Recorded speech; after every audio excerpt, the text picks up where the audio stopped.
2024 সালের 5 আগস্ট সকাল থেকেই থমথমে পরিবেশ তৈরি হয় রাজধানী সহ সারা দেশে। এক অজানা আতঙ্ক দেখা দেয় সাধারণ মানুষের মাঝে। কারণ ছাত্র জনতার ঢাকামুখী লং মার্চ কর্মসূচিতে স্বৈরাচারী শেখ হাসিনা আরও কত প্রাণ কেড়ে নেবে সেই আতঙ্ক।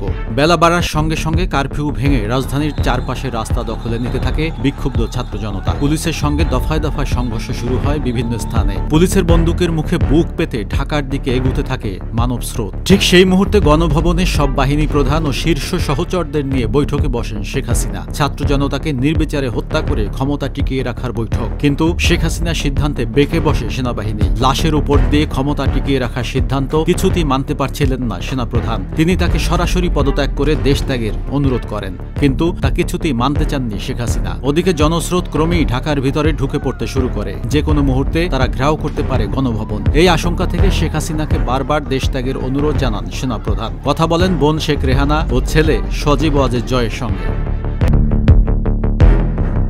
গণভবনের আশপাশ সহ ঢাকার মোড়ে মোড়ে তখন কাঁটাতারের বেড়া দিয়ে টহল দিচ্ছে সেনাবাহিনী সহ বিভিন্ন বাহিনীর সদস্যরা। হাতে সময় নেই, যে কোনো মুহূর্তে জনতার ঢল এগিয়ে আসতে পারে গণভবনের দিকে।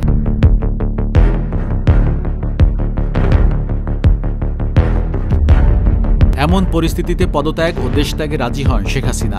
শেষবারের মতো জাতির উদ্দেশ্যে ভাষণ দিতে চাইলে তাও নাকচ করে দেন সেনাপ্রধান। ঠিক হয়, সেনাবাহিনীর হেলিকপ্টার তাকে পৌঁছে দেবে ভারতে। অবশেষে বিদায়ের প্রস্তুতি নেন শেখ হাসিনা, সঙ্গে বোন রেহানা। পুরাতন এয়ারপোর্ট থেকে উড়াল দেন ভারতের উদ্দেশ্যে।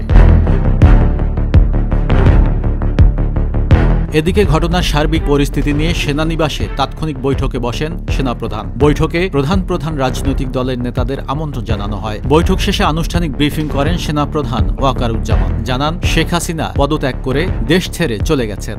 এই ঘোষণার সঙ্গে সঙ্গে বাঁধ ভাঙা উচ্ছ্বাস নিয়ে রাজপথ দখলে নেন ছাত্র জনতা। শেখ হাসিনা পালিয়েছে এমন স্লোগানে মুখর হয়ে ওঠে পুরো জাতি। এ যেন পরাধীনতার শৃঙ্খল ভেঙে নতুন স্বাধীনতার উল্লাস।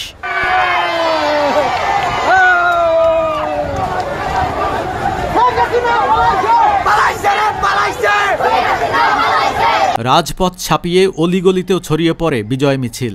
ঘর থেকে বেরিয়ে আসেন নারী, শিশু, বৃদ্ধ সহ সব শ্রেণী পেশার মানুষ। ততক্ষণে লাখো মানুষের ঢল নামে গণভবনকে ঘিরে। বিক্ষুব্ধ জনতা ঢুকে পড়ে গণভবনে। কানায় কানায় পূর্ণ হয়ে যায় গণভবন ও আশপাশ এলাকা। স্বৈরাচারের রেখে যাওয়া স্মৃতিচিহ্নের সাক্ষী হয়ে থাকাই যেন তাদের লক্ষ্য। এ সময় গণভবনের মালামাল নিয়ে যায় কিছু উৎসাহী জনতা। গণভবনের দেয়াল ভেঙে দেয়াল টপকেও ভেতরে ঢুকতে দেখা যায় হাজারো মানুষকে।